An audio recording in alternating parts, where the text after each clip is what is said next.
Olá pessoal, eu sou Matheus Assunção.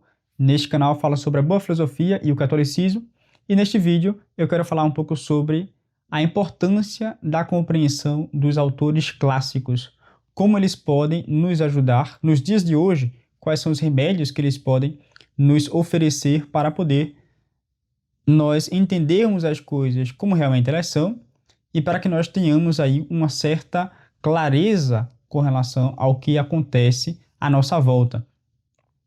Os clássicos realmente são autores, né, são obras magníficas, porque elas são clássicas não simplesmente por serem autores antigos, mas porque de algum modo formaram a civilização, e digo aqui sobretudo os bons autores, como por exemplo o cardeal Hugo de São Vítor, Platão, Aristóteles e muitos outros que de algum modo ajudaram a fundar a civilização ocidental. Santo Agostinho, Santo Tomás de Aquino, enfim, inúmeros autores como Boécio ajudaram de algum modo a formar a civilização ocidental e que por isso mesmo, por terem sido provados ao longo do tempo, se tornaram autores perenes.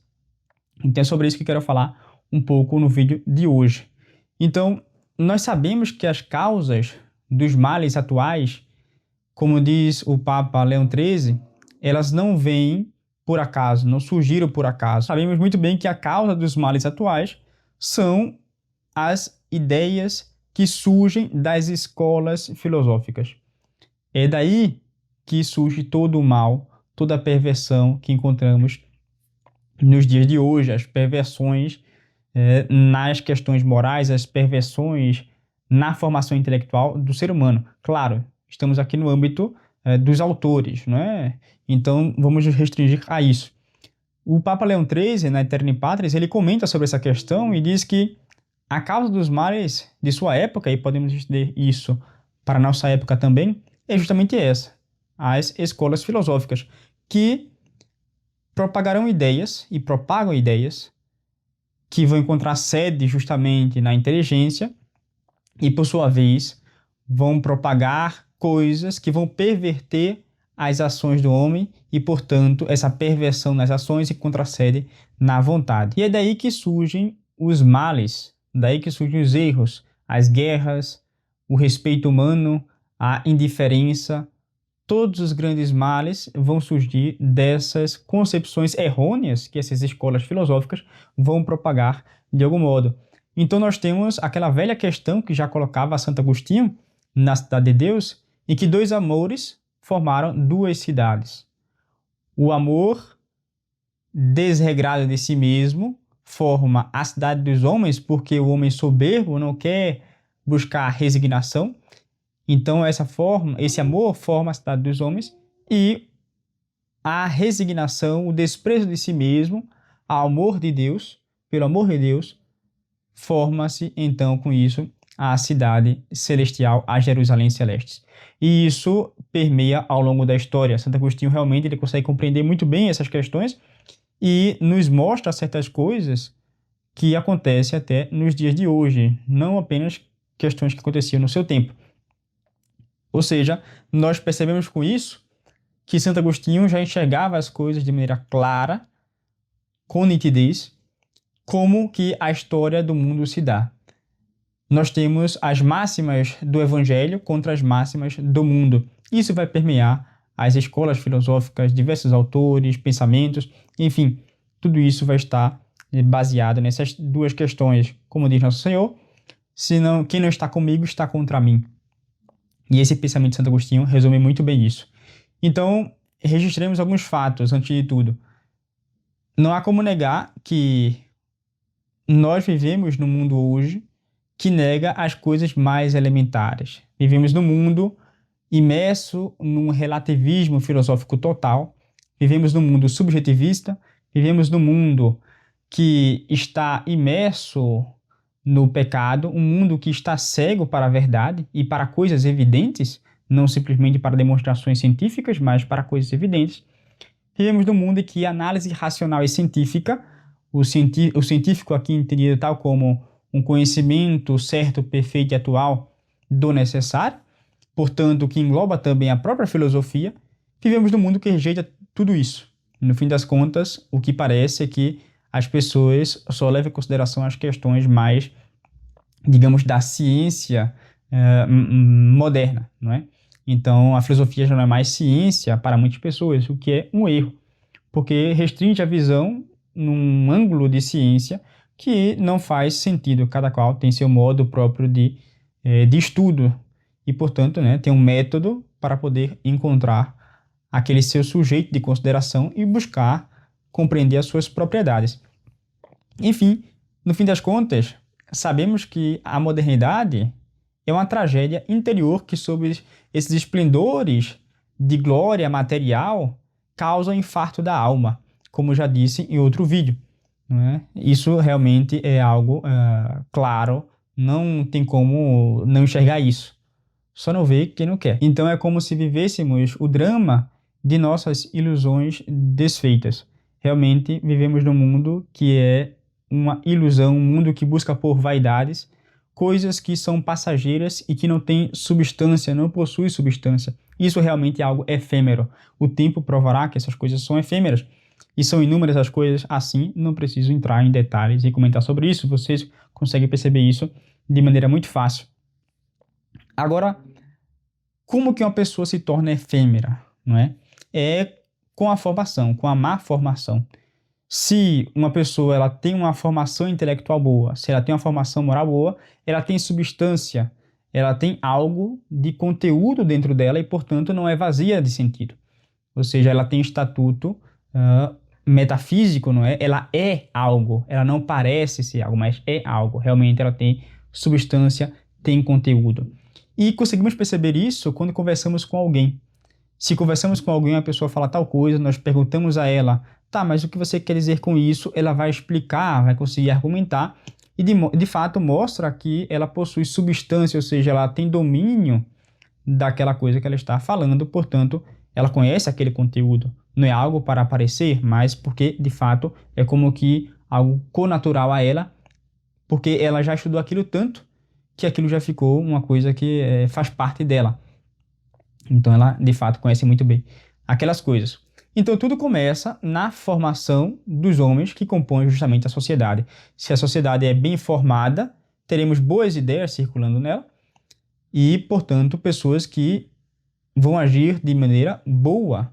Agora, se temos uma sociedade que é mal formada, teremos justamente pessoas agindo de maneira errada. E por isso que é importante buscarmos uma boa formação. E esses autores clássicos vão nos ajudar a fazer isso. Devemos ter ciência que a mentalidade molda um homem e, portanto, molda uma sociedade, porque a sociedade é um conjunto de pessoas. As ideias moldam a mentalidade de um indivíduo e, portanto, também moldam a mentalidade de uma sociedade. Então é muito importante que nós tenhamos boas ideias para podermos agir de maneira correta, porque isso vai imprimir na alma um certo caráter, uma certa tendência. É mais ou menos como um artista, certo? Em que ele vai talhar na madeira, um artesão vai talhar na madeira, ou um artista vai talhar no mármore. Essa ideia, esse modelo paradigmático, esse exemplar que ele tem na sua mente, e ao plasmar aquilo, ele molda aquela matéria de algum modo. Ou seja, dá a ela uma forma e nós conseguimos perceber as nuances, as diferenças de relevo e altura e tudo isso, e aquela escultura se torna nítida. Ou seja, eu percebo nela uma criação artística. Então é isso que fazem as ideias, sejam elas boas ou más. Claro que é possível que a partir de mais ideias se faça uma obra artística que seja feia e que, portanto, afaste do bem, da verdade e do belo. Agora, no nosso tempo, nós sabemos que a decadência do pensamento levou a uma distorção da razão do homem e que, de algum modo, busca confrontar a razão com a ordem sobrenatural. Então, podemos dizer que um dos males dos tempos atuais continua sendo, como outrora, o agnosticismo. O agnosticismo que vai negar o poder da razão de acessar a essência das coisas, ou seja, dirá que podemos conhecer apenas os fenômenos. Isso, de fato, é um erro. Essa doutrina nega o poder da razão e também vai negar o conhecimento que nós podemos ter a partir das luzes da fé. Outro mal que temos nos tempos de hoje é justamente aquele pensamento de esquema pronto. As pessoas já vão com as ideias prontas e não conseguem saber as razões das coisas, mas simplesmente repetem. É como se cantasse uma partitura, não é? Rítmica, em que só decorassem a sequência de sons, mas não soubessem as razões do porquê daquelas notas. É algo curioso, realmente, nos estudos nós percebemos isso também. Além disso, nós temos o subjetivismo, o relativismo, o esvaziamento semântico das palavras, não é? Como se retornássemos a um certo nominalismo, buscando a sententia vocum, em que as pessoas falam as coisas, mas aquilo não possui sentido, não há conteúdo. Por exemplo, hambúrguer vegano. Isso não existe, porque hambúrguer é carne. Então, são certas coisas que realmente distorcem o pensamento dos homens. Além disso, claro, a rejeição dos primeiros princípios, o excesso de informação que prejudica enormemente a saúde da inteligência, porque a pessoa que fica com excesso de informação é como se ela mais ou menos, né, comesse muito. Então, quem come muito fica infartado, né? Ou seja, fica cheio. E você não consegue praticar exercício físico depois. Imagina a pessoa que busca consumir muitas informações, como é que ela vai discernir aquilo, como é que ela vai digerir aquelas coisas e tirar o que é bom, né? É difícil fazer isso. Você não consegue ter elasticidade, ter agilidade nas ideias. Então é preciso ter ideias mestras. Além disso, temos o uso dos sofismas, como se fossem silogismos, a imaginação e a fuga da realidade, que é algo realmente pernicioso, já falei sobre isso aqui, e o progresso pelo progresso, é a inovação constante, algo característico do mundo moderno. Se nós olharmos para diversos pensadores, diversas pessoas, de algum modo elas possuem isso. Mas como os autores clássicos, eles poderiam nos ajudar a buscar identificar essas coisas e nos prevenir dessas coisas, para que nós não caímos em erros. Então nós podemos falar que há alguns remédios dos autores clássicos que são remédios perenes. São eles o realismo filosófico. O realismo filosófico nos ajuda a ter os pés no chão e justamente, não ficar imaginando coisas que não fazem sentido, né? Vemos por aí pessoas discutindo certas coisas que, assim, não tem cabimento, não faz sentido discutir certas coisas, porque realmente a pessoa fica no mundo da fantasia. E o realismo nos ajuda a ter pés no chão. Além disso, uma higiene intelectual. Os autores antigos vão nos ensinar isso, vão nos ensinar a ter uma retidão de espírito na aplicação metódica das regras lógicas, na aplicação do método de estudo, na aplicação da imaginação, não de maneira desregrada, mas de maneira controlada, ou seja, submetida à razão. E com isso nós vamos desenvolvendo cada vez mais o nosso modo de estudo, sobretudo com bons livros. Além disso, os autores clássicos vão nos ensinar que devemos ter amor à verdade, um amor à verdade. E por isso mesmo vão deixar muito claro para nós que precisamos desconfiar de nós mesmos. Precisamos desconfiar de nós mesmos. Porque é assim que nós começamos a aprender a desconfiança de si mesmo. Quando nós temos uma autoconfiança, nós não somos humildes para poder aprender. E o mestre, ele necessita dessa docilidade do discípulo para que ele possa ensinar o discípulo. Porque se o discípulo ficar, eu entendi, mas na verdade ele não entendeu, porque, por exemplo, ele tem vergonha, ou ele quer dissimular, ele quer enganar, de algum modo quer viver num mundo de aparências, o mestre vai dar por suposto que de fato ele entendeu, porque tem coisas que não é possível perceber. Então, porque esse discípulo não tem amor à verdade, não tem sinceridade nesse amor à verdade, então o mestre fica impossibilitado de ensinar as coisas a este discípulo. Então, esse amor à verdade nos ensina a desconfiar de nós mesmos, a agir com paciência, a buscar as coisas com qualidade, os estudos dos bons livros, ou seja, livros de qualidade, e, portanto, também a perseverar na busca da verdade. É isso que vai nos ensinar os bons autores, os autores clássicos.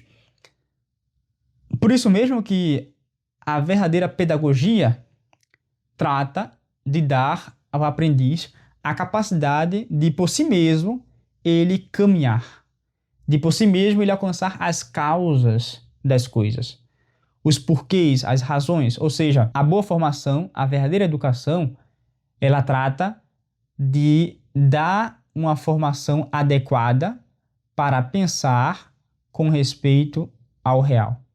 É isso que busca uma verdadeira educação, uma verdadeira pedagogia. Uma boa formação intelectual e moral do homem, portanto, fazer com que nós saibamos pensar e não ficar repetindo as coisas. Por isso que a principal meta da filosofia é saber pensar. É saber pensar. E, portanto, é encontrar a verdade e não ficar no mundo de ilusão. E se você não conhece, especialmente nos dias de hoje, o mundo em que vive, nós vamos assim ser levados por ideologias, pela correnteza do mundo e, portanto, vamos viver a mentira que o mundo nos conta.